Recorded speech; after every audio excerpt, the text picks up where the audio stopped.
현재 미국 조지아주 사태와 더불어 미국의 관세 인상 및 한국 국적자에 대한 비자 제한 협박까지 한미 간의 갈등이 최고 수준으로 고조되는 가운데 미국 측에서 트럼프 대통령이 직접 한국에 방문하겠다는 돌발 발언이 나오며 전 세계가 주목하고 있는 상황입니다. 그렇다면 그렇게나 무자비하게 한국을 협박하던 트럼프가 도대체 무슨 이유로 한국에 최대한 빨리 방문하겠다고 주장하는 것일까요? 안녕하세요. 제 이름은 다니엘 리드입니다. 저는 23년 동안 미국 재무부에서 수석 경제전략가로 근무했습니다. 제 일은 이론적으로는 간단했지만 실제로는 잔인했어요. 취약성 지도, 제재에 대한 조언 등 그야말로 저는 미국이 다른 나라를 어떻게 하면 잘 구워 삶을 수 있는지에 대해 연구하는 일을 했습니다. 이런 일을 수십 년이나 하다 보니 저는 레버리지, 공급망, 압박 전술을 대부분의 사람들보다 더 잘 이해한다고 믿게 되었어요. 하지만 미국 정부가 한국을 파트너가 아닌 졸처럼 대하기로 결정한 날을 대비할 수 있는 것은 아무것도 없었습니다. 이 명령은 트럼프 대통령이 직접 내린 것입니다. 조지아에 있는 현대첨단 시설의 한국 엔지니어 300명이 갑자기 구금되었어요. 범죄 혐의도 없고 재판도 없고 수능하지 않으면 고통받을 것이라는 조잡한 말 하나로 그들은 그야말로 개처럼 끌려갔죠. 불과 몇 시간 전만 해도 시계처럼 작동하던 미국 공장에서 미국은 근로자들을 교육시키던 그들은 그렇게 트럼프의 억지 한 번으로 범죄자가 되어버린 것입니다. 워싱턴에서는 고위 관리들이 억지로 자신감을 가지고 말하더군요. 한 보좌관은 이것은 서울의 규율을 가르쳐 줄 것입니다. 라고 속삭였습니다. 하지만 속이 뒤집혔습니다. 우리는 지금 라이벌을 처벌하는 것이 아니라 동맹국을 굴욕시키는 거였어요. 더 나쁜 것은 계산기를 두드려 본 결과 이에 대한 비용은 먼저 서울에 떨어지지 않고 우리에게 떨어질 것이라는 점이었습니다. 하지만 스펙터클은 거기서 끝나지 않았습니다. 며칠 만에 행정부는 풍자처럼 들릴 정도로 터무니없는 숫자인 485조 원을 공개하더군요.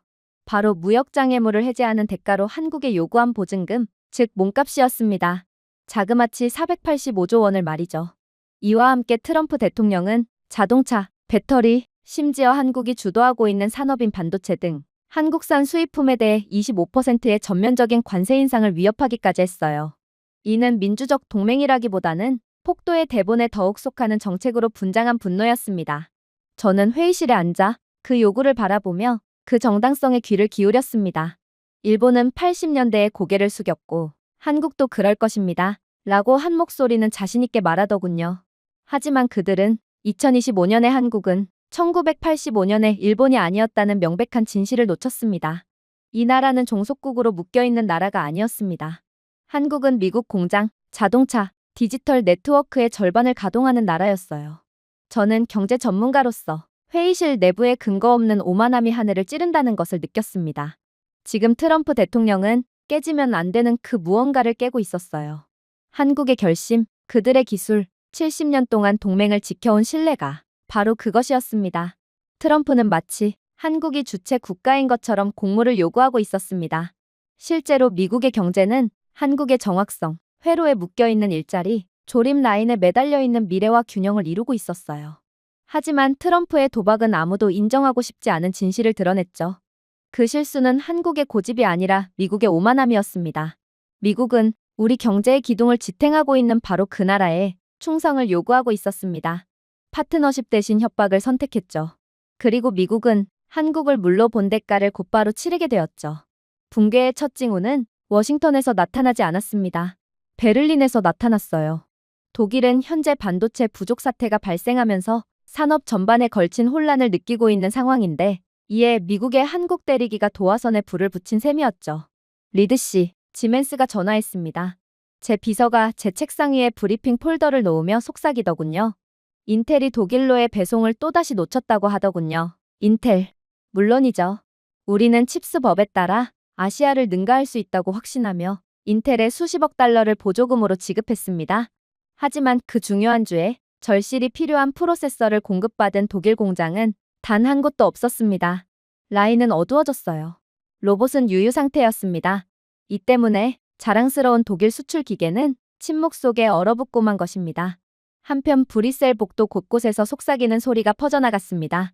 미국은 도대체가 수용 능력이 있긴 한 건가요? 제때 공급을 해주겠다고 말했던 건 모두 연기였던 건가요? 한이유 고위 집행위원이 비공개 세션에서 중얼거린 것으로 알려졌습니다. 진실은 부인할 수 없었습니다. 미국은 아직 한국의 반도체 공급망을 대체하기엔 기술이 턱없이 부족했어요. 다음 날, 저는 유럽중앙은행과의 화상통화에 참석했습니다. 그의 얼굴은 창백했고 불안한 목소리를 내보내더군요. 프랑스 대표는 칩이 없으면 이번 분기 GDP가 2% 감소합니다. 라고 경고했습니다. 우리는 지금 대안이 필요합니다. 그때 한국이라는 이름이 떠올랐고 그것은 그들에게 가능성이 아니라 구원으로 표현되었습니다.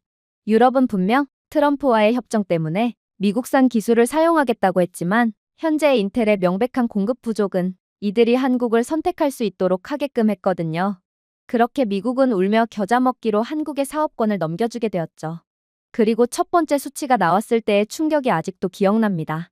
삼성은 유럽 자동차 컨소시엄과 5년간 420억 유로 규모의 새로운 공급 계약을 발표했거든요. SK 하이닉스는 AI 및 클라우드 서비스를 위한 고대역폭 메모리에 초점을 맞춘 270억 유로 규모의 계약을 체결했습니다. 트럼프 대통령의 관세 위협 및 한국인 엔지니어에 대한 갑질 사건 직후 서명, 봉인, 전달 등 총 700억 유로에 가까운 신규 약정이 체결된 것입니다.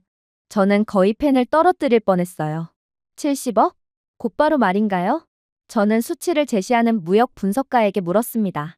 네, 그녀는 조심스럽게 고개를 끄덕였어요. 이는 인텔의 2년간 전체 유럽 수주 잔고보다 큰 규모입니다. 트럼프가 처벌에 대해 비난하는 동안 한국은 조용히 방향을 틀었습니다. 평택과 이천의 공장들은 공급을 미넨 파리, 밀라노로 전환했어요. 한국의 대미국 수출은 감소하는 대신 대유럽 수출은 한 분기 만에 34% 증가한 것입니다. 심지어 독일은 무자비한 계약을 발표하더군요. 그들은 하룻밤 사이에 조달 계약서를 다시 작성했습니다. BMW는 자율주행 모듈에 한국산 칩을 통합했어요. 폭스바겐은 전기차 플랫폼용 SK 하이닉스 메모리를 확보했습니다. 심지어 에어버스는 삼성과 90억 유로 규모의 첨단 반도체를 장착하는 계약을 체결하기도 했죠. 한지멘스 임원은 나중에 우리는 미국이 우리를 구해줄 것이라고 기대했습니다. 트럼프가 그렇게나 큰 소리를 쳐댔거든요. 그러나 미국은 전혀 준비가 안 되어 있었고 대신 한국이 유럽을 구했습니다. 라고 인정했습니다. 트럼프는 압력이 서울을 고립시킬 것이라고 믿었어요. 하지만 대신 한국으로 하여금 4억 5천만 명의 소비자가 거주하는 대륙시장을 열어준 셈이었습니다. 관세를 위협할수록 브뤼셀은 서울 궤도에 더 많이 기울었죠. 대조는 고통스러웠습니다. 백악관에서는 한국에 대한 25%의 관세가 부과되는 레버리지에 대해 관계자들이 자랑했습니다. 하지만 대서양을 건너 한국 기업들은 기록적인 속도로 확장했습니다.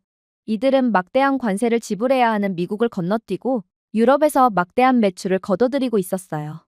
폴란드에서는 일자리를 간절히 원하는 지방정부의 환호 속에 한국 기업들은 EU 보조금을 지원받으며 32억 유로 규모의 배터리 단지를 착공했습니다.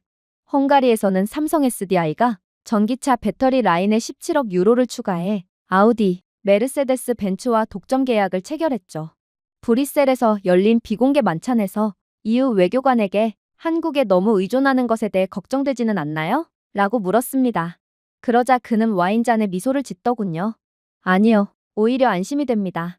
첨단 반도체 및 배터리를 제 시간에 배달해주고 미국처럼 설교도 하지 않거든요. 한국은 유럽이 요청하는 것만 딱 들어줄 뿐입니다. 따끔거림은 날카로웠습니다. 유럽은 가장 오래된 동맹국보다 한국을 더 신뢰했어요. 워싱턴으로 돌아갔더니 분위기는 더욱 악화된 상태더군요. 트럼프는 제재에도 불구하고 한국 수출이 급증한 이유를 알기 위해 자문위원들에게 분노 섞인 말을 터뜨렸어요. 지금 한국은 무자비한 관세를 지불해야 하는 미국 대신 유럽을 이용해서 공백을 메우고 있잖아요. 유럽 고객들은 서울에서 사는 것이 아니라 우리에게 구걸해야 합니다. 하지만 이 데이터는 그를 배신했습니다. 한국에 대해 EU 수출은 불과 6개월 만에 1280억 달러로 전년도 920억 달러에서 증가하여 사상 최고치를 기록했습니다. 반면 미국의 대유럽 반도체 수출은 19% 감소했죠. 미국이 한국에 갑질을 한 이후 그 대조는 더욱 극명하게 드러났습니다. 제가 읽은 모든 보고서는 같은 이야기를 들려주었어요. 미국의 위협은 공백을 만들었습니다. 하지만 한국은 유럽을 이용해서 그 공백을 메웠어요. 결론적으로 한국은 오히려 이득을 보았던 것입니다. 트럼프가 서울에 완벽한 마케팅 캠페인을 제공했기 때문이었습니다. 유럽 헤드라인은 비명을 질렀죠. 한국산 칩은 불을 계속 켜둡니다. 삼성은 바이에른의 자동차 부문을 구합니다. SK 하이닉스는 프랑크푸르트 은행을 서비스 중단으로부터 보호합니다. 유럽이 견뎌낸 각 위기는 한국의 역량을 발휘하는 무대가 되었어요. 헤드라인 뒤에는 숫자가 쌓여 있었습니다. 독일 분데스방크는 한국의 기술 파트너십으로 첫 해에만 산업 생산량이 470억 유로 증가할 것으로 예상했어요. 프랑스 장관들은 르노의 국내 공급업체가 붕괴한 후 한국 배터리가 전기차 전환을 안정화시킨 공로를 인정했습니다. 이탈리아 에너지부 장관도 두산의 터빈 부품이 가스 플랜트를 가동할 수 있게 해준 것에 대해 칭찬 일색이었죠. 어디를 돌아봐도 유럽의 생존 이야기에는 한국 챕터가 포함되어 있었습니다. 어느 날 저녁 재무부 동료에게 불안감을 고백했어요. 우리는 한국이 궁지에 몰리기를 원했습니다. 대신 그들은 유럽에서 번창하고 있어요. 그는 한숨을 내쉬었습니다. 우리는 잘못 판단했습니다. 압력은 그들을 약화시키지 않습니다. 그것은 그들을 다양화시키고 있다고요. 정치인이라면 누구도 듣고 싶어 하지 않는 씁쓸한 지혜였습니다. 트럼프는 관세가 무기라고 생각했습니다. 실제로 관세는 기폭제이긴 했죠. 이는 미국을 원 밖으로 떠나게 만든 유럽의 전환점을 촉발했거든요. 저는 오늘의 마지막 보고서를 읽은 후 씁쓸하게 노트북을 닫았습니다. 숫자는 극명하더군요. 700억 유로의 신규 한국 반도체 계약 체결, 한국의 유럽으로의 수출 34% 증가, 6개월 동안 총 1280억 달러의 거래 예상. 독일 GDP는 한국 칩으로 차폐되고 프랑스 전기차는 한국 배터리로 전환되며 이탈리아 전력망은 한국 터빈으로 안정화되었습니다. 하지만 이러한 한국의 막대한 이익에 질투를 느끼는 것도 잠시 저는 지금 한국의 정신이 팔려있을 때가 아니라는 것을 깨닫게 되었어요. 왜냐하면 이제 어두운 그림자는 미국에 드리워져 있었거든요. 디트로이트에서 처음 발생한 정전은 동네가 아니었습니다. 공장 내부에 있었죠. 경고가 들어왔을 때 저는 재무부 모니터링실에 있었습니다. 오리온 타운십에 있는 제너럴 모터스의 전기차 공장이 가동을 중단했습니다. 라고 한 직원이 음성으로 신고했습니다.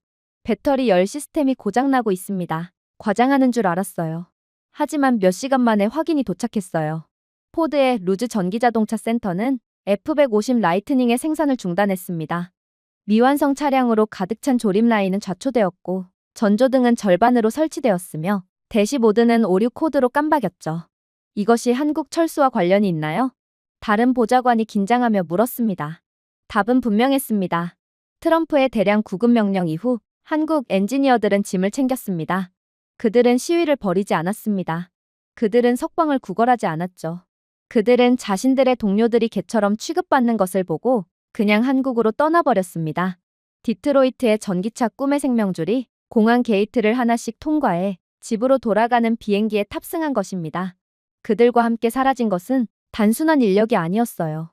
그것은 보이지 않는 지식의 아키텍처였습니다. GM의 울티움 배터리 공장에서는 200명의 한국 전문가가 음극 혼합 비율, 전해질 보정 및 냉각 시스템을 감독했어요.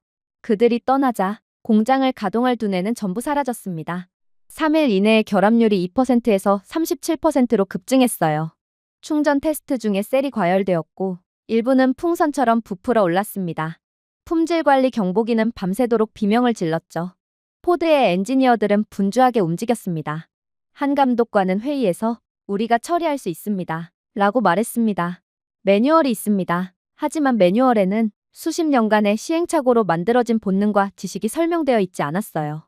비오는 미시간주 오후에 습도 조절을 조정하는 방법, 전체 배치를 폐기하지 않고 결함이 있는 양극만을 재보정하는 방법 등 이것은 지침이 아니었습니다. 첫날부터 그곳에 있었던 한국 엔지니어들의 손에 내재된 습관이자 지식이었죠. 그들 없이 디트로이트는 얼어붙었습니다. 그리고 실제로 금융 대폭락은 즉각적이었죠.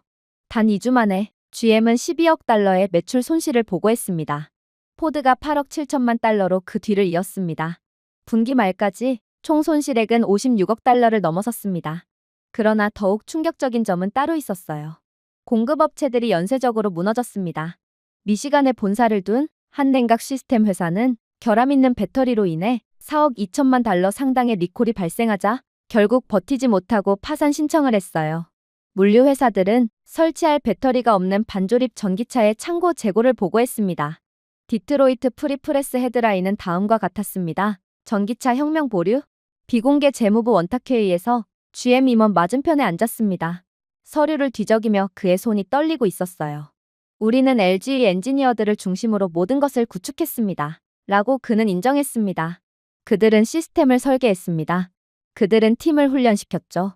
그들이 없으면 공장은 공장이 아니게 되어버립니다. 저는 눈썹을 치켜 올렸습니다. 인텔, 파나소닉 등 아마도 다른 기업들이 당신들을 도와줄 수 있을 거예요. 그는 제가 말도 안 되는 소리를 한 것처럼 저를 쳐다볼 뿐이더군요. 파나소닉은 기술력이 한참이나 부족해요. 인텔은 배터리에 손대지 않습니다. LG가 없으면 연방 표준에 대한 안전 인증조차 할 수 없습니다. 배터리 하나 때문에 고속도로에 화재가 발생한다고 생각해 보세요. 그렇다면 소송의 종말이 펼쳐질 것입니다. 방안의 정적은 무거웠습니다. 수십 년 동안 디트로이트는 미국 엔지니어링을 상징했어요. 하지만 이제 디트로이트의 생존은 서울의 한 회사에 달려 있었어요. 물론 트럼프는 이를 인정하지 않았습니다. 그는 집회에서 이렇게 자랑하더군요. 미국은 한국을 필요로 하지 않습니다. 우리는 자동차가 존재하기 전에 자동차를 만들었습니다. 하지만 그의 지지자들조차도 위선의 휘발유 냄새를 맡을 수 있었습니다. 디트로이트의 회복은 구호에서 비롯된 것이 아닙니다. 화물기가 LG 에너지 솔루션의 배터리 모듈 긴급 배송을 싣고 오하이오에 조용히 착륙하면서 이루어졌죠. 아이러니는 씁쓸했습니다. 관세와 위협의 표적이 된 바로 그 회사는 포드와 GM을 완전한 붕괴로부터 구해야 했습니다. 한국 기업인 LG가 없으면 아무것도 할 수 없는 게 미국의 현실이었거든요. 숫자가 연설보다 이야기를 더 잘 전달했어요. 한국 엔지니어들이 전부 한국으로 돌아간 이후 미국 전기차 생산량은 42% 감소했습니다. GM은 예상치인 27,000대가 아닌 12,000대의 전기차만 인도했어요. 포드는 23,000대가 아닌 9,300대를 인도했습니다. 프리몬트 공장이 부품 공급업체에 간접적으로 의존하면서 테슬라의 수치도 하락했습니다. 소비자들은 친절하지 않았어요. 그들은 같은 미국인이라고 해서 인정사정을 봐주지 않았죠. 수천 건의 사전 주문이 취소되었습니다. 고객들은 환불을 요구했어요. 설문조사에 따르면 미국산 전기차에 대한 신뢰도는 LG가 미국에서 손을 뗀과 동시에 61%에서 38%로 떨어졌습니다. 월스트리트는 당황한 반응을 보였습니다. GM 주가는 2주 만에 17% 하락했어요.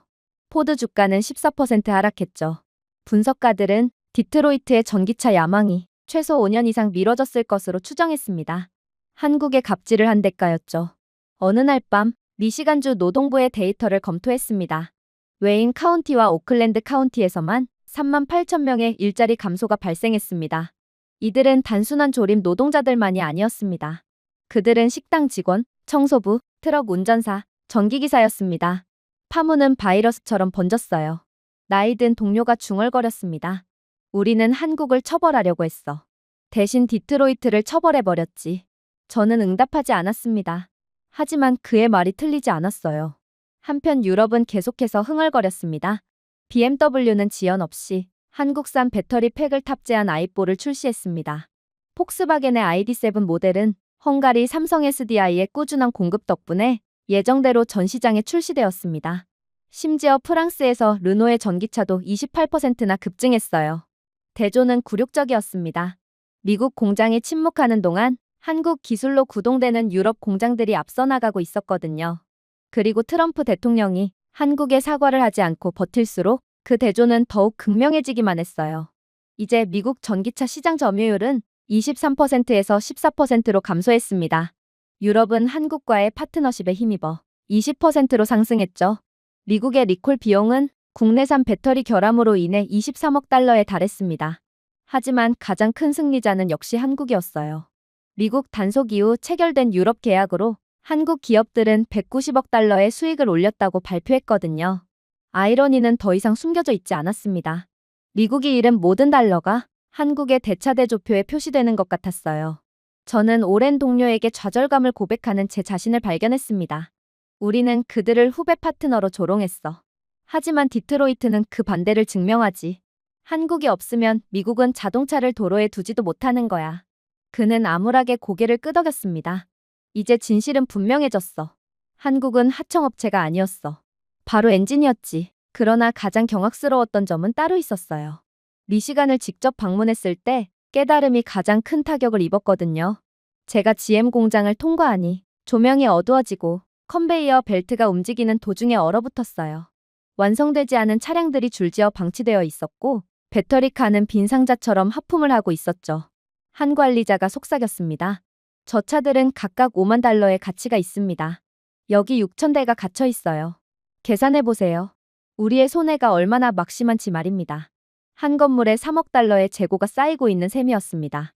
전쟁이 아니라 한국 엔지니어의 부재로 무너진 제국의 폐허를 바라보는 것 같았어요. 디트로이트는 미국이 인정하지 않은 교훈을 저에게 가르쳐 주었습니다. 우리는 한국을 마비시키지 않았습니다.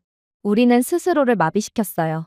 모든 위협, 모든 관세, 모든 모욕은 서울을 유럽으로 몰아넣어 우리를 공허하게 만들었습니다. 그런데 이렇듯 트럼프의 고집으로 미국이 병들어가고 있을 때 그는 도대체 무엇을 했을까요? 놀라지 마세요. 트럼프는 백악관 기자들 앞에 서서 한국이 엔지니어를 돌려보내면 적법한 비자를 다시 주겠습니다. 우리는 매우 관대하니까요. 라고 선언했습니다. 자선 기부에 대해 이야기할 때 사용했던 것과 같은 어조였지만 확실히 선물에 관한 것은 아니었습니다. 생존에 관한 것이었죠. 그럼에도 불구하고 그는 마치 미국이 모든 카드를 쥐고 있는 것처럼 프레임을 씌웠습니다. 마치 미국이 한국을 완전히 통제하고 있고 미국은 그저 선심 쓰듯 후배 국가에 다시 한번 기회를 주는 어조였죠. 한 동료가 쓴웃음을 지었어요. 트럼프 대통령은 정말로 서울이 허가증을 기다리고 있다고 생각하나요? 그건 이미 넘어갔어요. 실제로 워싱턴 밖의 현실은 잔인하게 달랐습니다. 디트로이트의 공장은 여전히 얼어붙어 있었고 유럽은 한국 공급으로 호황을 누리고 있었지만 여기에는 여권의 도장을 찍으면 서울이 다시 미국으로 돌아올 수 있다고 가장한 대통령이 있었습니다. 처음에는 시장이 혼란스러워 보였습니다. CNBC는 백악관은 한국이 협력하면 비자 제한을 완화해야 한다 라고 발표했어요. 그 의미는 분명했습니다. 미국이 선물을 주고 있다는 것이었습니다. 하지만 한국의 반응은 몇 시간 만에 도착했고 감사하게 들리지 않았습니다.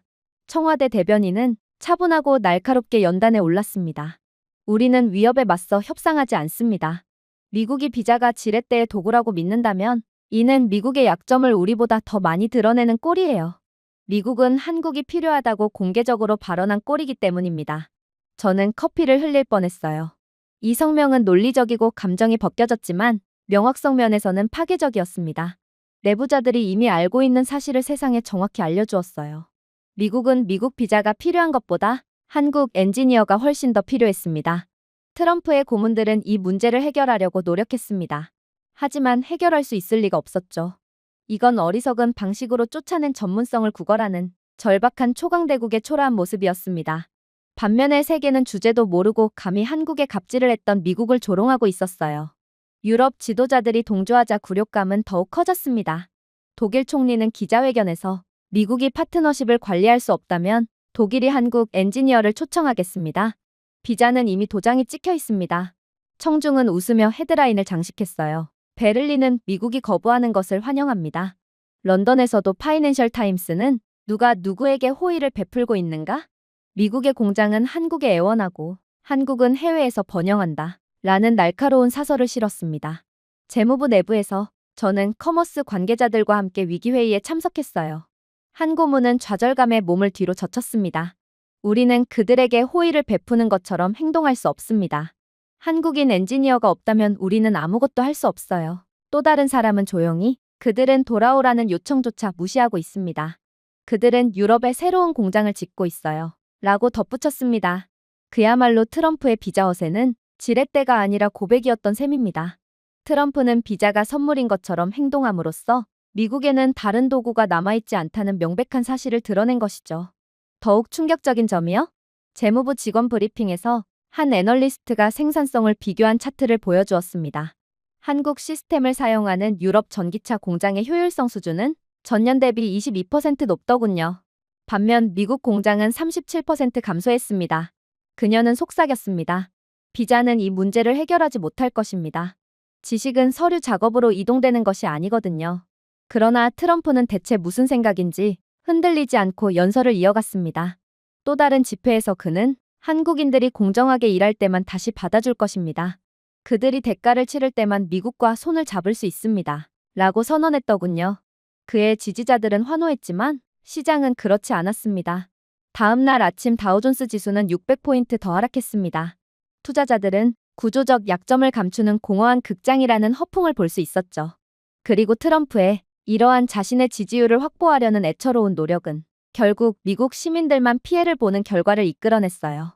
이젠 로스앤젤레스 항구까지 완전히 멈춰버렸거든요. 컨테이너 더미는 15개 높이로 쌓여 있었고 크레인은 움직이지 않고 트럭 운전사들은 자포자기한 채로 지연을 알리는 라디오를 듣고 있었습니다. 관제실 화면에는 배송 일정이 빨간색으로 깜빡였습니다. 아무것도 움직이지 않았어요. 제 휴대폰은 교통부의 신고로 윙윙거렸습니다. 선박 적체량 136척, 평균 대기시간 21일. 이 수치는 시뮬레이션이 아닌 최후의 날 시나리오처럼 비현실적으로 보였습니다. 실제로 그런 일이 벌어지고 있었어요. 한물류 CEO가 당황한 통화로 저와 이야기를 나눴습니다.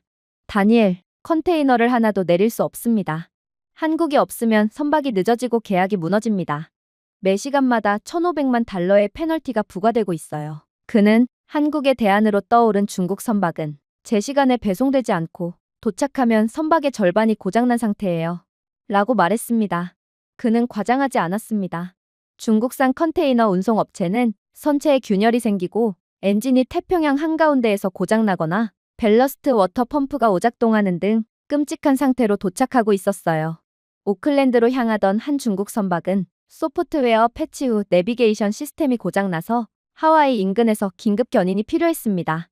미국 해안경비대는 선박을 안정시키는데 14일이 걸렸고 3억 4천만 달러 상당의 전자제품 화물은 파손되거나 물에 손상된 것으로 기록되었다고 보고했어요. 미국 물류 경영진은 믿을 수 없다는 반응을 보였습니다. 한 관계자는 브리핑에서 어떻게 새 선박이 이렇게 고장날 수 있나요? 라고 물었습니다. 대답은 간단했습니다.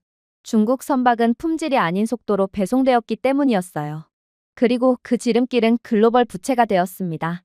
선박 효율성에 대한 연구에 따르면 중국 대형 운송업체는 그들이 고지했던 것보다 18% 더 많은 연료를 소비하고 40% 더 많은 유지보수 중단이 필요했습니다. 그들은 실제로 돈과 시간을 태운 셈이었어요. 저는 그 대조를 기억하지 않을 수 없었습니다. 불과 1년 전만 해도 현대중공업과 대우조선은 예정보다 6개월 앞당겨 초대형 컨테이너선을 미국 고객사에 인도했습니다. 저는 부산에서 열린 행사에 참석한 적이 있습니다. 이 선박은 24,000TEU를 실을 수 있으면서도 연료 절감을 위해 엔진을 장착한 부유식 고층 빌딩처럼 보였습니다. 한국 프로젝트 매니저는 겸손한 미소를 지으며 효율은 기적이 아니라 습관이라고 말했죠. 로스앤젤레스 항구가 한국산 선박 없이 숨을 헐떡이는 것처럼 저는 씁쓸한 아이러니로 그 말을 기억할 뿐이었죠. 이 데이터는 굴욕감을 더욱 극명하게 만들었습니다. 한국 기업이 떠나기 전 한국산 선박은 미국 항구로 들어오는 컨테이너 물동량의 거의 43%를 처리했습니다. 정시 인도율은 92%를 넘어섰고 이는 중국의 61%에 비해 훨씬 더 높은 수치였어요. 한국산 선박의 평균 수명은 40년이었지만 중국 운송업체는 인도하자마자 구조적 문제를 보이기 시작했습니다. 현재 미국의 갑질 이후 현대와 대우가 관세 문제 등으로 인해 철수했을 때 미국은 철강과 엔진만 잃은 것이 아니었습니다. 우리는 항구가 절대 질식하지 않는다는 보장과 신뢰성, 정밀성을 잃었어요. 재무부에서 우리는 다음과 같은 예측을 받았습니다. 월간 백로그 손실 124억 달러, GDP 감소, 분기별 0.7%. 이 수치는 냉정한 수치였지만 월마트의 빈 진열대, 차량이 없는 자동차 딜러, 냉장 상품이 해외에서 썩어 식료품 가격이 상승하는 등 현실은 매일 저녁 텔레비전에서 볼 수 있었습니다. 기자들은 세계에서 가장 부유한 나라에서 어떻게 이런 일이 일어날 수 있는지 묻더군요. 아무도 그 답을 인정하고 싶지 않았습니다. 가장 부유한 나라가 한국의 조선 업체를 퇴출시켰기 때문입니다. 정말 그뿐이었어요. 비공개 회의에서 한혜운 임원이 테이블에 주먹을 쳤습니다. 우리는 워싱턴에 한국 물류를 계속 개입시켜달라고 간청했습니다. 대신 중국 쓰레기가 쌓여 있어요. 이 사진들을 보세요. 그는 바다에서 불과 3개월 만에 부식되고 용접 이음새가 갈라지고 갑판 크레인이 압력을 받아 부러지는 등 충격적인 이미지를 밀었습니다. 역시나 중국 측은 모르쇠로 일관할 뿐이었죠. 이건 책임감 있는 한국과는 완전히 다른 대응이었어요. 한편 저는 몇 년 전에 효율성 보고서를 다시 생각해 보았습니다.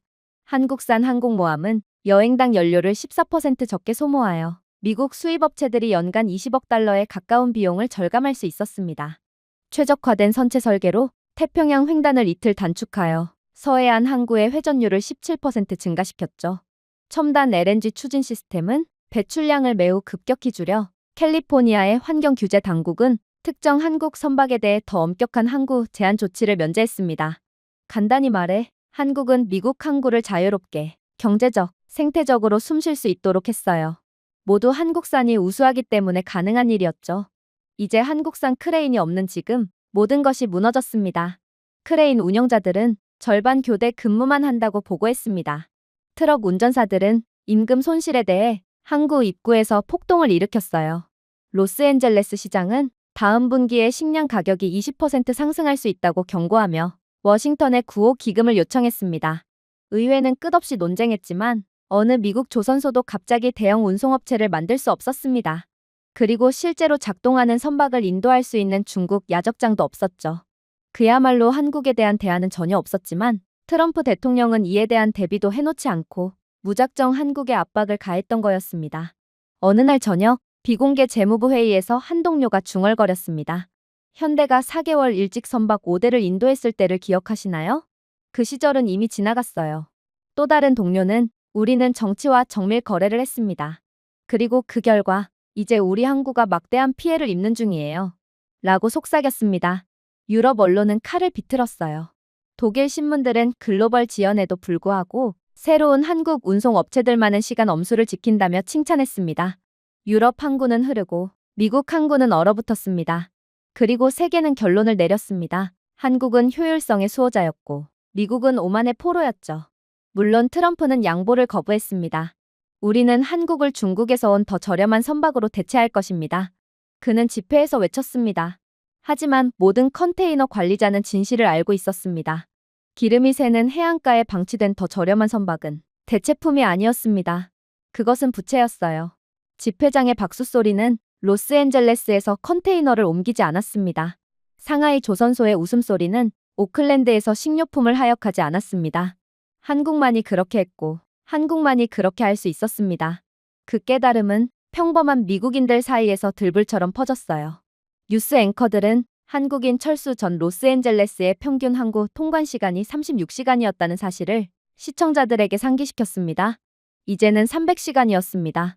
화물 비용은 3배로 증가하여 수입 자동차 한 대당 2,400달러가 추가되었어요. 한국산 철강과 엔진은 미국을 먹여 살리는 항구를 통해 산소를 펌핑하는 미국 무역에 보이지 않는 허파였습니다. 철강과 엔진이 없었다면 미국은 질식할 수밖에 없어요. 그 충격적인 현실 속에서 저는 잔인한 역설을 깨달았습니다. 우리는 한국을 위협하여 복종하게 만들 수 있다고 생각했습니다.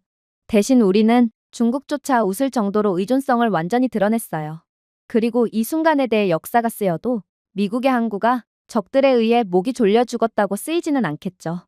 미국은 자신을 구한 바로 그 나라, 즉 세계 무역 효율성의 침묵의 설계자인 한국을 몰아내어 스스로 목을 졸라 질식했다고 쓰일 것입니다.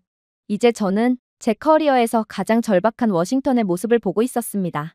로스앤젤레스와 오클랜드 항구에서 마비된 후 마침내 몇 주 동안 개인적으로 속삭였던 말을 모두가 인정했어요. 한국 조선소도 현대중공업도 대우조선해양도 없이 미국은 해양 지배력을 유지할 수 없었습니다. 심지어 일본과의 대조도 무시할 수 없었어요. 일본은 이미 지렛대를 포기한 상태였습니다.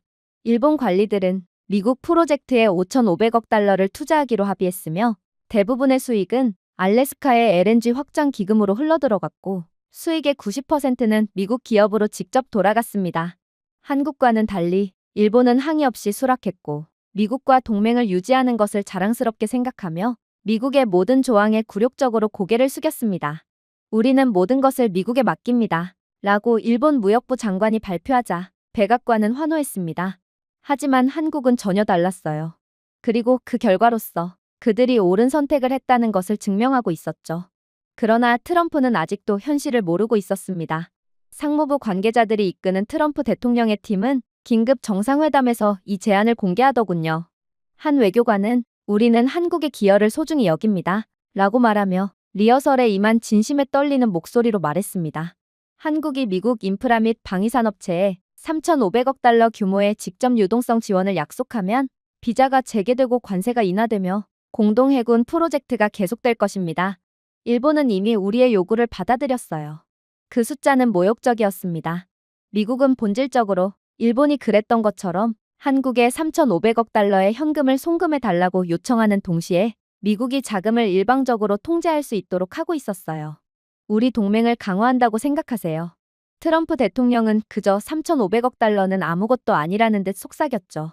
하지만 카메라 밖에서는 그의 보좌관들이 진실을 속삭였습니다. 한국에 조선소가 없었다면 미국의 태평양 함대는 건조 일정이 턱없이 느려질 것입니다. 미국의 태평양 지배권도 이제 끝이라는 것을 의미하죠. 한국산 철강이 없었다면 해군 건조부두는 절반이 비어 있었을 것입니다. 그리고 한국산 LNG 운반선이 없었다면 미국의 에너지 수출붐은 환상에 불과했을 것입니다. 여기산 한국의 반응은 차갑고 전문적이며 충격적이었습니다. 이들은 현실을 아예 모르고 있는 트럼프 대통령의 일침을 가했거든요. 한국 대통령은 청와대 앞 연단에 서서 파트너십에는 평등이 필요합니다. 한국은 다른 나라의 야망을 위한 현금 지급 수단이 아닙니다. 라고 간단히 말했습니다. 이 문장은 전 세계 모든 뉴스 채널을 휩쓸었습니다. CNBC는 헤드라인을 장식했어요. 한국은 조공협정을 거부합니다. 가디언은 이렇게 썼습니다. 서울은 워싱턴에 등을 돌렸습니다. 도쿄에서는 신문들이 조용히 질투를 인정했는데 일본이 감히 선을 그은 적이 없는 한국이었습니다. 워싱턴 내부의 사적인 반응은 분노로 위장한 공황 상태였습니다. 한 의원은 기밀 브리핑에서 왜 한국은 일본처럼 행동하지 않는 거죠? 그들은 미국과의 동맹을 위해 비용을 지불해야 합니다. 라고 외쳤습니다. 그때 방위산업체 직원이 그를 날카롭게 끼어들었죠. 접근이 필요 없기 때문이죠. 우리가 대체할 수 없는 기술을 가지고 있으니까요. 그의 말은 방 안에 울려 퍼졌습니다. 모두가 그의 말이 옳다는 것을 알고 있었습니다. 저희 모두는 미국 전역의 항구에서 한국이 미국에 줬던 기적을 기억했습니다.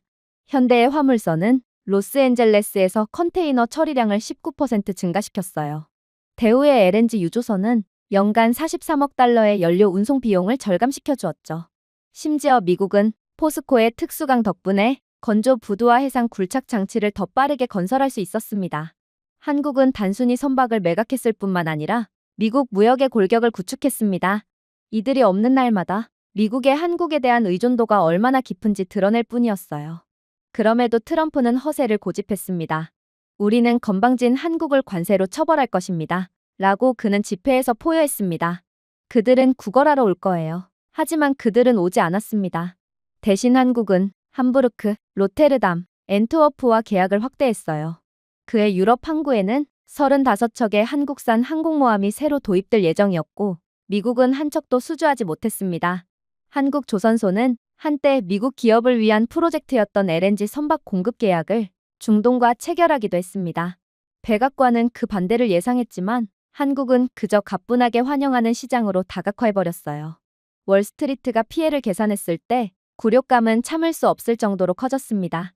항구 혼잡으로 인한 GDP 손실, 1년 만에 1,460억 달러로 전망, 해군 생산량 감소, 항공모함 2척이 지연되고 구축함 6척이 3년 이상 미뤄질 것으로 추정, 무역 우위 상실, 화물 비용 240% 증가, 미국의 수출 경쟁력 17% 감소.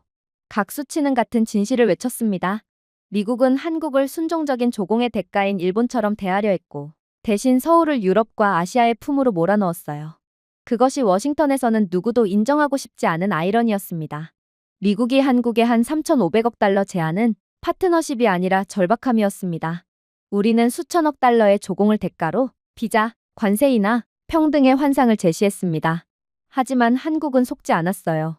그들은 미국의 종이 약속이 필요하지 않았습니다.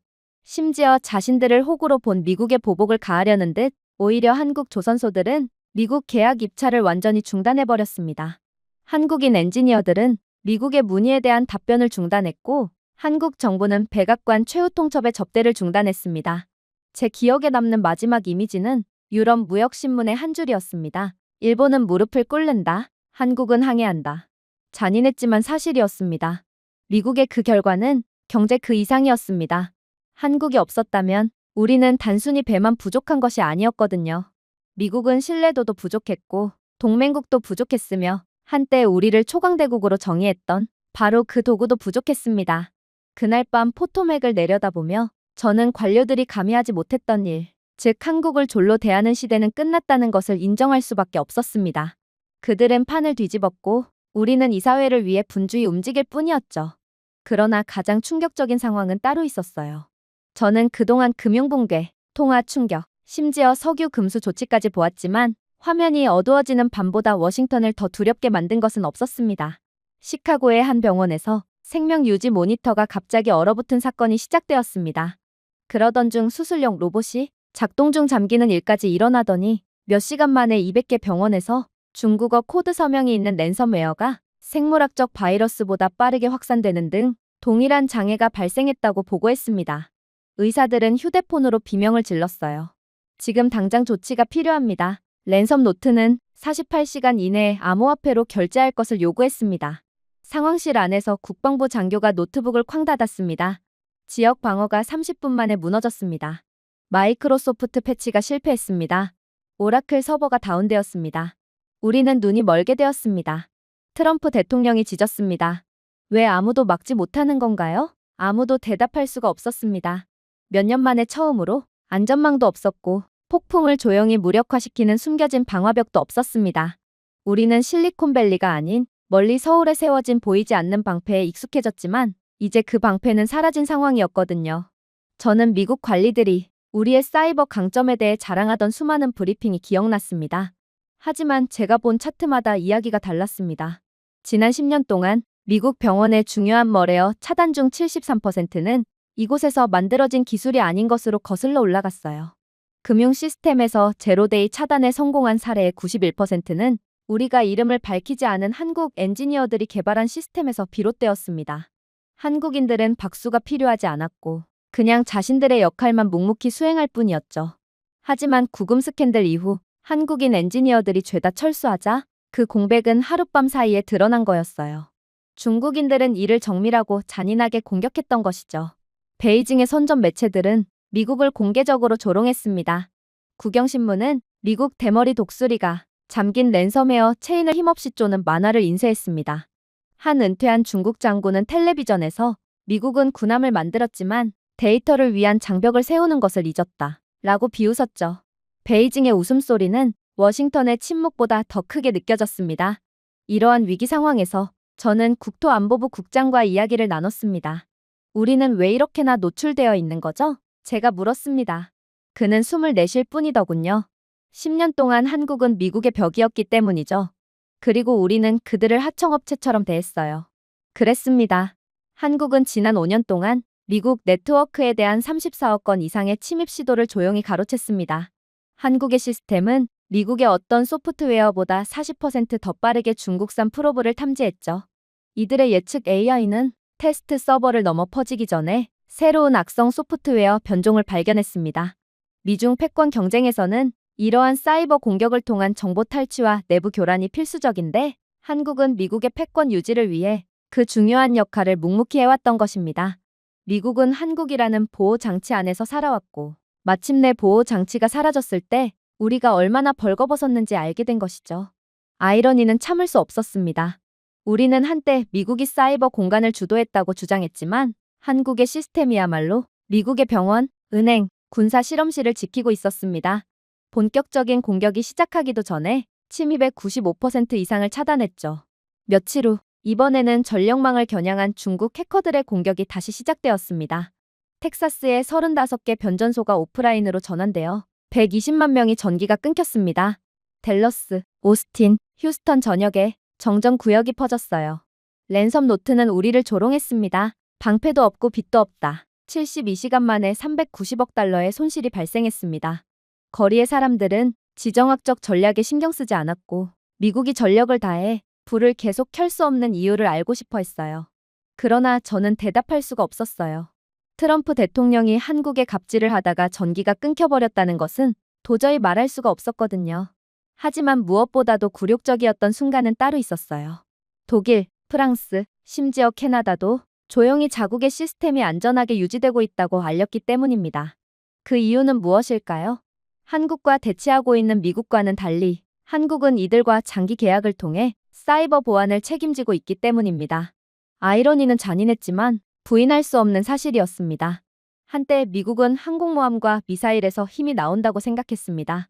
하지만 금세기에는 보이지 않는 적들에 맞서 굳어진 네트워크에서 침묵의 코드 라인에서도 힘이 나왔어요. 한국은 그 방패를 만들어 갑옷처럼 입고 우리에게 빌려주었습니다.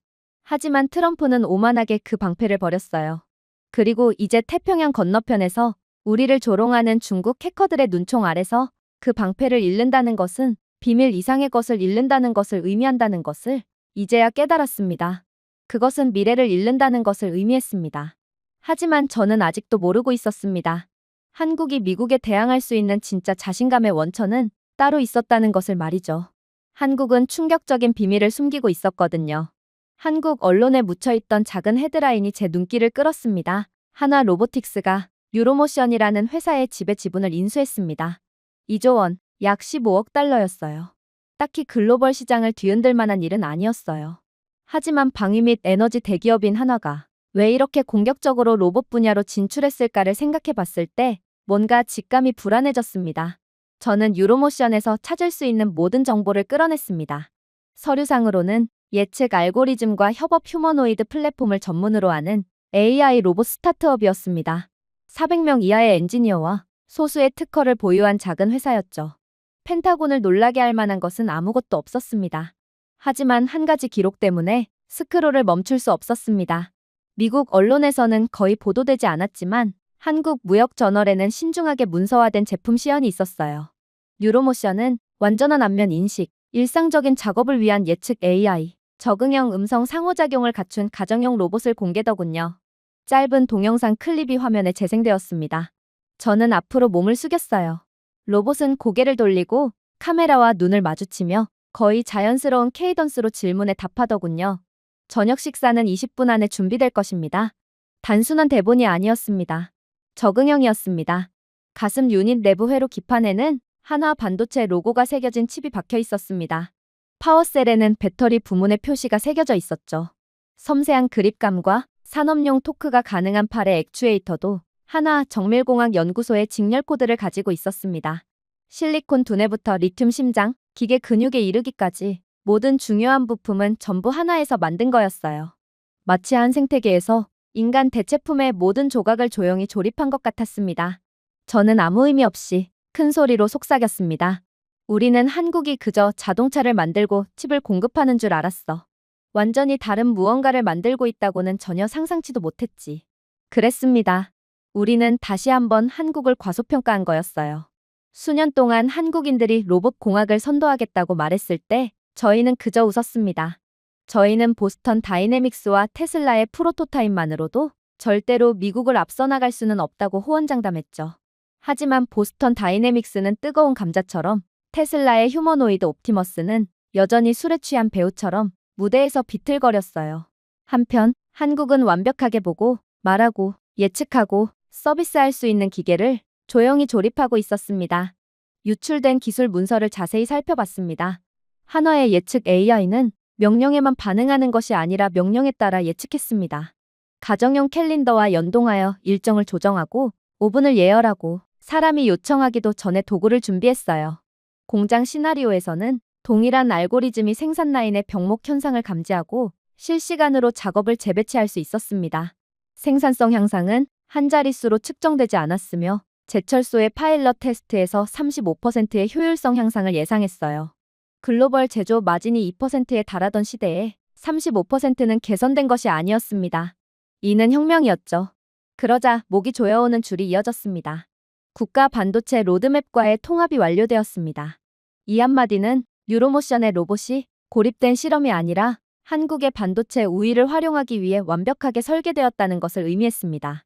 한화의 팹은 스마트폰 칩을 훨씬 넘어 실시간 움직임에 최적화된 맞춤형 AI 프로세서를 공급할 수 있었어요. 저는 미국의 상황을 생각하며 암울함을 느꼈어요. 미국 로봇 회사들은 여전히 엔비디아로부터 GPU 할당을 받기 위해 분주하게 움직이고 있습니다. 하지만 한화의 로봇은 자신들을 위해 특별히 설계된 칩으로 작동합니다. 미국 엔지니어들은 일본과 독일에서 센서를 수입했는데 종종 몇 달씩 기다리기도 했습니다. 한화는 자체적으로 센서를 제조했습니다. 미국 스타트업은 중국에서 배터리를 공급받기 위해 수십억 달러의 벤처 캐피탈을 조달했습니다. 한화는 자체 배터리 공장을 매달 기가와트시 규모로 확장하고 있었어요. 그야말로 한국의 기술력은 이미 완성형이었던 거였습니다. 그러나 한국의 무엇보다도 무서운 부분은 따로 있었어요. 이들은 로봇을 그저 하나 만들었다는 것이 아니었기 때문입니다. 수백만 대를 만들 수 있었어요. 한국은 연간 3억 대에 달하는 스마트폰으로 대량 생산을 완벽하게 증명해냈습니다. 그 능력을 로봇에 적용하면 세상은 결코 예전 같지 않을 것입니다. 가격이 급락하고 채택률이 치솟으며 10년 안에 한국 로봇은 사치품이 되지 않을 것입니다. 냉장고만큼이나 흔한 가구, 휴대폰만큼이나 필수품이 되겠죠. 그리고 그렇게 된다면 한국은 새로운 시대를 지배하는 선도국이 되어 이 세상의 모든 부를 쓸어담게 될 것입니다. 그리고 한국에 대해 더욱 알아볼수록 한국은 더욱 무지막지한 것을 숨기고 있었다는 것을 알게 되죠. 현대 글로비스에 직접 연결된 물류 로봇들이 확인되었습니다. 일리노이주에서 사용하던 것처럼 어설픈 창고 기계가 아니었어요. 센티미터 정확도로 항구를 탐색하고 AI에 최적화된 효율로 컨테이너를 쌓아두며 실시간으로 배송과 직접 소통했습니다.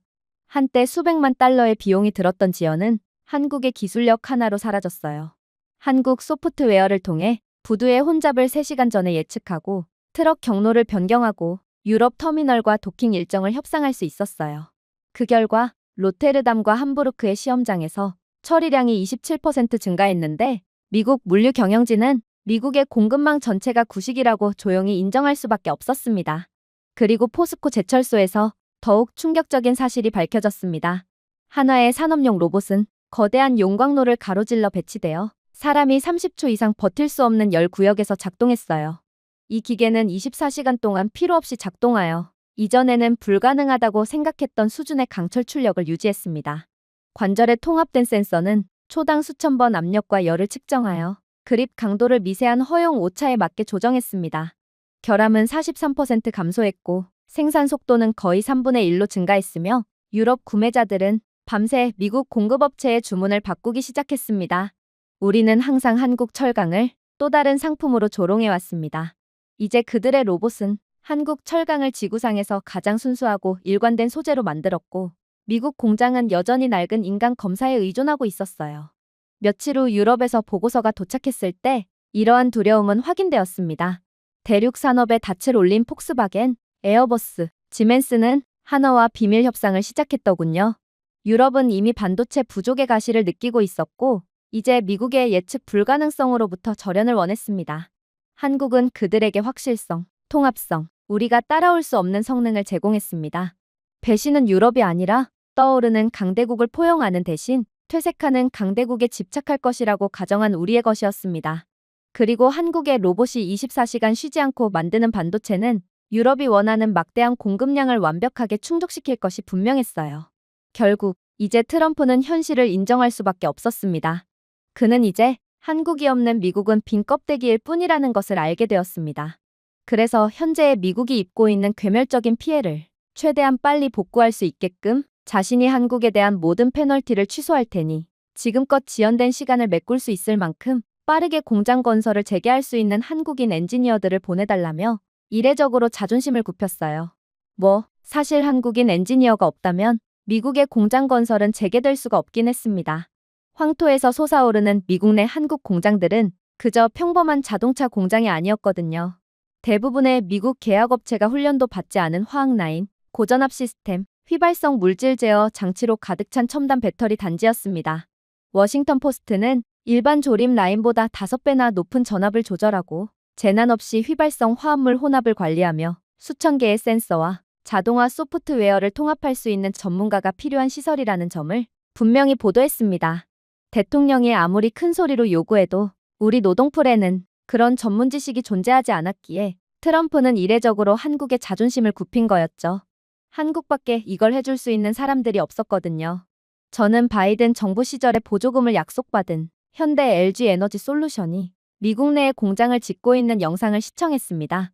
공장의 크레인과 강철 골격이 미국 프로젝트 매니저가 생각했던 것보다 더 빠르게 상승했더군요. 그 이유는 서울에서 날아온 압축 시간표, 모듈식 시스템, 엔지니어링 팀 등 한국식 방식으로 공사를 진행했기 때문입니다. 48개월이 걸릴 것으로 예상되는 프로젝트가 예정보다 18개월 가까이 앞당겨지는 등 효율성 면에서 끔찍할 정도로 우수한 결과를 낳았죠. 이는 생산 속도가 빨라질 뿐만 아니라 수만 개의 미국 일자리가 예상보다 일찍 도착하는 것을 의미했습니다. 하지만 결론적으로 트럼프 정부는 약속한 보조금을 지급하지 않았어요. 그건 바이든 정부와 한 약속이므로 자신은 그 약속을 지킬 필요가 없다는 황당한 논리를 들이밀 뿐이었죠. 그래서 한국은 트럼프가 자존심을 완전히 굽혔음에도 그의 요청을 받아들이지 않았습니다. 불안정한 미국 상황에 수십억 달러의 손실을 감수하는 것보다 그냥 미국 수출의 25%의 관세를 더 지불하는 것이 낫습니다. 이러한 한국의 받아들이기 힘든 답변에 한 슬라이드에서는 잔인한 수학을 보여주었습니다. 미국 인력을 훈련시켜 첨단 배터리 라인을 가동하려면 최소 5년은 걸릴 것입니다. 그럼에도 불구하고 소모율은 한국 기준에 부합하는 능력을 갖추기까지 10년이 더 걸릴 테죠. 반면 한국인 엔지니어는 2명 미만으로 기능성 공장을 가동할 수 있었습니다. 모든 산업 분석가는 한국인이 철수하면 미국의 전기차 출시가 시작되기 전에 무너질 것이라는 동일한 사실을 확인했어요. 포드, GM, 테슬라는 수십억 번의 지연으로 피를 흘릴 것입니다. 하지만 트럼프는 이러한 진실에 직면하는 대신 목발에 기대어 있는 사람처럼 한국의 전문 지식에 의존하면서 경제 주권을 2배로 늘렸습니다. 그리고 그 결과는 괴멸적이었죠. 주변 정책 이반자들은 의구심을 속삭였습니다. 폴리티코는 이미 직설적인 헤드라인을 발표했습니다. 미국의 예측 불가능성이 가장 큰 위험이 되다. 투자자들은 이를 읽고 유럽인들은 이를 반복했으며 한국 경영진은 이를 강조했습니다. 신뢰는 증발하고 있었어요. 그리고 트럼프를 보기 좋게 쳐낸 한국은 이젠 공중에서도 미국을 놀라게 하고 있더군요. 저는 새벽 3시 17분에 전화가 걸려와 비몽사몽인 채로 일어났습니다. 미 연방항공청은 또 한 번의 공중 시스템 장애를 겪은 후 보잉 제트기 한 대를 착륙시켰다고 하더군요. 이번에는 소프트웨어에 숨겨진 센서 오류나 렌치로 교체할 수 있는 패널 결함이 아니었습니다. 더 깊은 곳, 오토파일럿 문제였습니다. 수십 년 동안 우리는 미국 하늘이 세계에서 가장 안전하다고 자랑해왔습니다. 오늘 밤 그 주장은 침묵으로 무너졌어요. 이 결함으로 인해 항공사들은 수천 편의 항공편을 취소하고 하루 만에 손실이 28억 달러를 넘어섰습니다. 월스트리트 분석가들은 이미 알고 있던 사실을 속삭였죠. 미국 항공은 무적을 잃었습니다. 저는 그날 아침 늦게 상황실에 들어갔다가 메인 화면에서 초현실적인 장면을 본 기억이 납니다. 대한항공과 아시아나항공은 착륙하지 않았거든요. 한국의 항공기는 여전히 이륙하고 착륙하고 승객을 안전하게 바다를 건너 운송했습니다. 차이점은 무엇일까요? 몇 달 전 한화 에어로스페이스가 개발한 새로운 인공지능 기반 안전 시스템이었어요. 이 시스템은 단순히 관제탑을 모니터링하는 것이 아니라 탑승 몇 분 전에 고장을 예측하고 비행 경로를 능동적으로 조정하며 비행 중 센서를 재보정하여 연쇄 오류를 방지했습니다. 조종사들은 이를 눈 깜짝하지 않는 부조종사라고 설명했어요. 미국 항공사들은 계속 비행할 수 있도록 면제를 요청했지만 승객들은 이미 지갑을 들고 있었습니다. 미국 항공사의 항공권 판매량은 일주일 만에 17% 감소했고 한국 항공사들은 유럽과 태평양 노선의 예약이 31% 급증했어요. 그야말로 미국은 하나부터 열까지 전부 한국의 기술이 밀리는 상황이었습니다. 하지만 더욱 충격적이었던 점은 따로 있었어요. 일본이 대화에 들어가자 아이러니는 더욱 깊어졌거든요. 한국은 미국의 압력에 굴복하지 않았지만 일본은 충성히 보호를 가져다 주기를 바라며 미국의 모든 지침을 순종적으로 따랐습니다. 일본 항공사들은 자체 개발한 업그레이드에 투자하는 대신 구식 미국 안전 모듈을 채택했어요. 몇 주 만에 전 일본 공수는 소프트웨어 결함과 관련된 5건의 긴급 착륙을 보고했습니다. 일본 항공은 미국의 승인 없이는 교체 부품에 접근할 수 없었기 때문에 예상치 못한 유지보수 비용으로 11억 달러를 지불했다고 인정했습니다. 이들의 의존도는 낡은 기술, 느린 복구, 승객 신뢰 감소 등 복종이 무엇을 샀는지 극명하게 보여주는 굴욕이 되었죠. 한편 한국의 도전은 한국의 왕관이 되었습니다.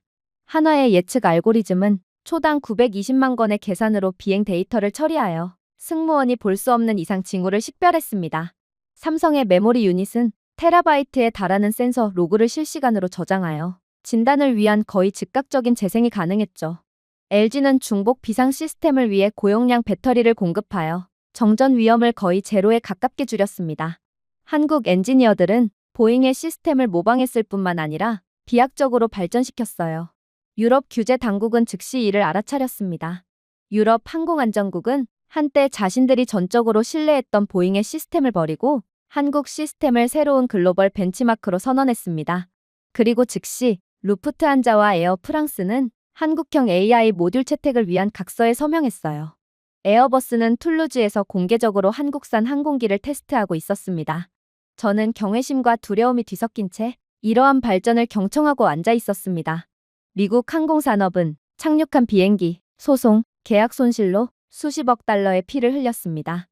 미국의 호의를 지키기 위해 필사적이었던 일본은 점점 더 커지는 손실과 전 세계적인 당혹감으로 스스로를 의존에 가두어 그 대가를 치렀죠. 반면 한국은 두려움이 없어 보였습니다. 그들은 승인을 구걸하지 않았습니다. 더 나은 시스템을 구축하고 하늘에서 증명하며 결과를 발표했습니다. 이 수치는 잔인하게도 명확하게 이야기를 전달했어요. 한 분기 내 한국 항공우주 기업의 신규 수출 계약 46억 달러였지만 같은 기간 보잉은 73억 달러 매출 손실을 감당해야 했죠. 승객 설문조사에 따르면 아시아와 유럽 응답자의 62%가 장거리 안전을 위해 한국 항공사를 가장 먼저 선택할 것으로 나타났습니다. 이는 단순한 통계가 아니었습니다.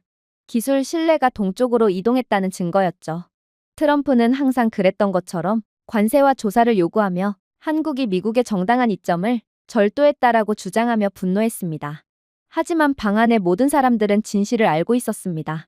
우리는 도둑질 때문에 우위를 잃은 것이 아니었습니다. 미국은 동맹국을 물러봤기 때문에 우위를 잃은 반면 한국은 멈추지 않았습니다.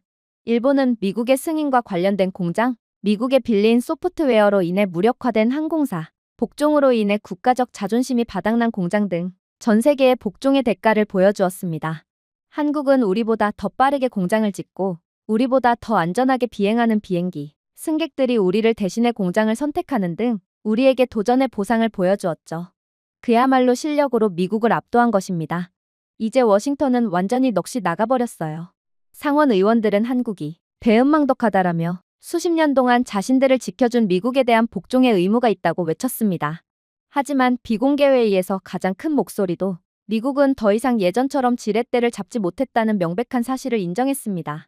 저는 첨단 메모리칩, 항공 우주 AI 모듈 공급업체 등 대체할 수 없는 한국 기업들을 나열하며 조용히 회자되는 메모를 지켜보았습니다. 그때 발표가 있었고 웨스트윙 내부의 공기는 차가워졌습니다. 한국은 브뤼셀, 베를린, 싱가포르, 자카르타, 방콕과 5천억 달러 규모의 글로벌 기술 협정을 체결했습니다. 이 파트너십은 반도체, 로봇공학, 원자력, 차세대 통신을 포괄했죠. 스웨덴 전체 GDP 규모에 가까운 5천억 달러가 한 번에 한국으로 흘러들어온 것입니다. 유럽연합 집행위원들은 이를 새로운 기술 질서의 토대라고 불렀어요. 아세안 지도자들은 이를 21세기 독립의 건축물이라고 극찬했죠. 저는 미국 대표단이 단 한 명도 무대에 서지 않았다는 사실을 깨닫고 턱을 괴고 생방송을 지켜보았습니다. 그 세부 사항은 더욱 충격적이었습니다. 한국 기업들은 폴란드와 베트남에 각각 인텔의 최신 공장 3곳을 합친 것보다 더 많은 웨이퍼를 생산할 수 있는 반도체 메가팹 2곳을 건설하기로 약속했습니다. 인도네시아와 태국에는 820억 달러 규모의 소형 모듈형 원자로를 공급하기로 합의했으며 이 프로젝트는 중국 계약업체들이 비참하게 실패한 곳에서 깨끗하고 안정적인 전력을 공급할 예정이었어요. 아이러니는 이러한 한국에 숨기고 있던 막강한 기술력을 트럼프 정부가 직접 홍보해준 덕분에 한국만 막대한 이익을 얻게 되었다는 거였습니다. 그럼에도 불구하고 트럼프는 분노했습니다. 그는 새로운 제재, 관세 인상, 비자 제한까지 위협하며 이미 실패한 것과 같은 낡은 도구를 반복했어요. 하지만 그가 위협할수록 우리는 더욱 고립되었습니다. 유럽 지도자들은 한국을 기술 민주주의의 필수 기둥이라며 옹호하는 공동성명을 발표했습니다. 아세안 장관들은 미국을 점점 더 신뢰할 수 없다라고 묘사했죠. 캐나다도 미국의 예측 불가능성에 대비해 조용히 한국과 부수적인 협정에 서명했습니다. 저는 그날 밤 늦게 재정 전망을 계산해 보았습니다. 5년 안에 7,200억 달러의 무역 흐름이 창출되어 한국의 GDP가 매년 8%씩 증가하고 미국은 자해로 침체될 것으로 예상되었습니다. 한국의 투자와 직결된 폴란드의 일자리 증가만으로도 중서부 제조업 벨트 전체를 능가할 것으로 전망되었죠. 2030년까지 로봇공학부터 원자력 안전, 반도체 설계에 이르기까지 글로벌 기술 표준에는 미국이 아닌 한국의 서명이 새겨지게 될 것입니다. 저는 그저 힘없이 파일을 닫고 한국 지역에서 직접 작동하는 발전기와 인공위성의 희미한 윙윙거리는 소리로 빛나는 스카이라인, 워싱턴 전역을 내다보았습니다. 23년 동안 저는 미국이 세계의 축이며 동맹국들이 필연적으로 우리 주변을 돌고 있다고 스스로에게 말해왔습니다. 오늘 밤 저는 환상이 사라지는 것을 보았습니다. 축이 바뀌었어요. 미래의 청사진은 워싱턴에서 그려진 것이 아닙니다. 서울에서 초안을 작성하고 브뤼셀에서 서명한 후 싱가포르에서 봉인했습니다. 그리고 제 인생에서 처음으로 상상할 수 없었던 말을 속삭였어요. 미국은 더 이상 없어서는 안 될 나라가 아닙니다. 한국은 그렇습니다. 제가 준비해온 내용은 여기까지입니다. 끝까지 시청해주셔서 진심으로 감사드리며 여러분들의 구독과 좋아요, 알림 설정은 영상 제작에 큰 힘이 됩니다. 이상 세모튜브였습니다.